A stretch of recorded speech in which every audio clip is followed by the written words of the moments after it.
Hey, thank you so much for stopping in. So, if you didn't already know, this channel is all about talking about mental wellness, talking about coping mechanisms, warning signs, and anything to do under the sun with your brain and your emotions. So, if that's something you want to see more often, make sure you hit the subscribe button, hit a like, hit a comment for a suggestion of any of the videos, or if you actually want to be on here and talk about a specific topic, go for it. So the topic for today is, what do I do if I think that a loved one is experiencing problems?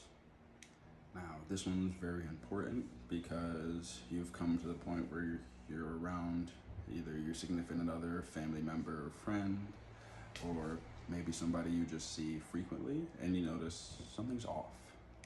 And it's fantastic that you're curious about this because many times in our culture, we don't even care. Or we ask, but we're really not trying to go that extra step. It's more of a, hey man, what's up? How you doing?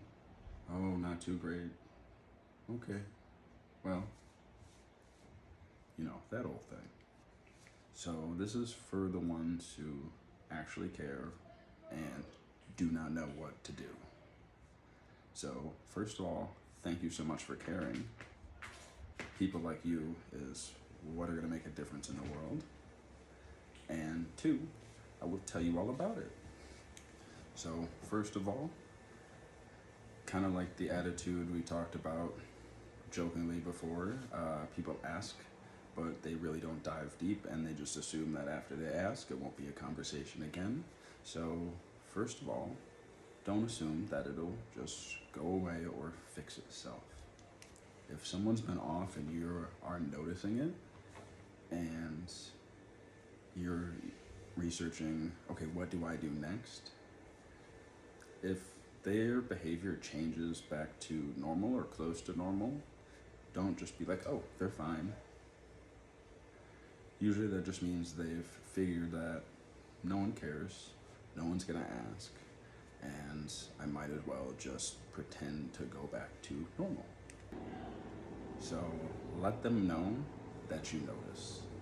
Be like, hey, I noticed that you haven't really been yourself.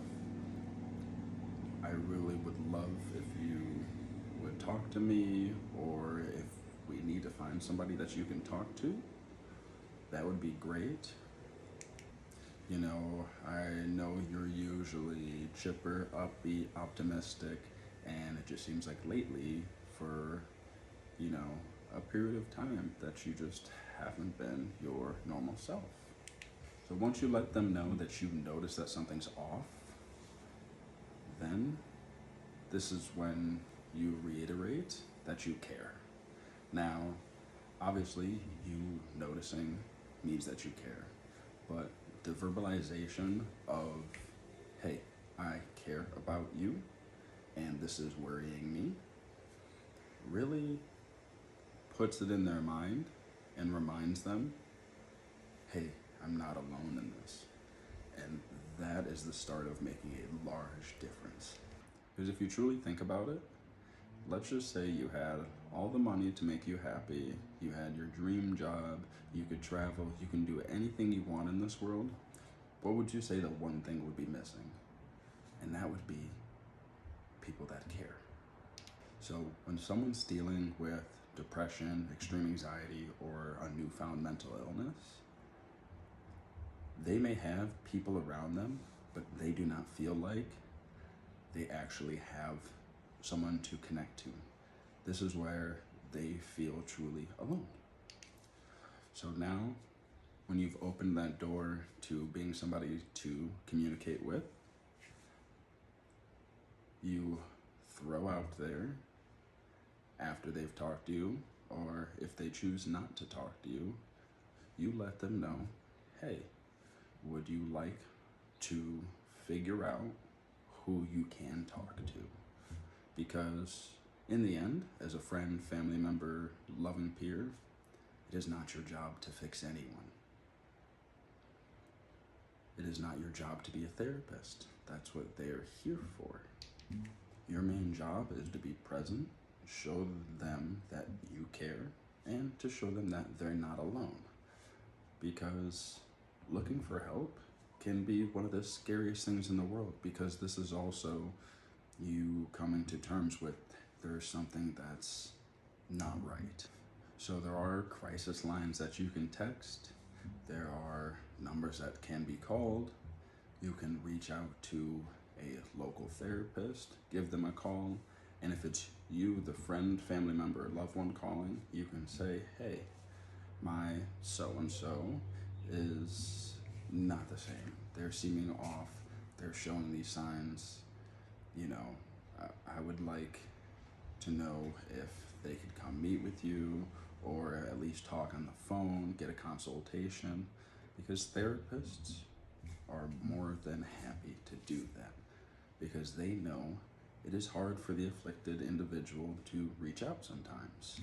And of course, you can let your loved one know, be like, hey, I can be there when you call the therapist, or I can be there when you go to the therapist, or I can be there when you talk to the crisis line. No matter what, letting them know that you're going to be there for them through this truly helps them feel like they can do this, or at least gives them the motivation to take that next step. When someone's dealing with mental illness or any type of difficult emotions and they've got somebody that has their back, that is one of the greatest ways to increase their chances of, one, getting treatment, and two, having successful treatment. Like we talked about in my previous video, treatment, once you get it, the chances are so astronomically high versus not getting treatment. So when you get that therapy, or when you start taking meds and get therapy, the chances go from here to here. So first off, I want to thank you for being the kind of person who is interested in another human being's mental health. And I also want to let you know that you are not alone in this as well. So you are more than welcome to use the resources below and reach out to a crisis line, reach out to a therapist, and ask the questions so that you can be the best supporting friend that you can be. So if you like this video, make sure hit that like button. If you have any comments, suggestions, recommendations, or questions, make sure you leave a comment below. And in our info in the video, we have links leading to different mental health resources, ranging from finding a therapist, getting help with medication, finding workplace assistance, help it with your bills, everything under the sun. It's on www.relentlessnature.com/gethelp. And thank you so much for tuning in today. Have a wonderful day, advocates.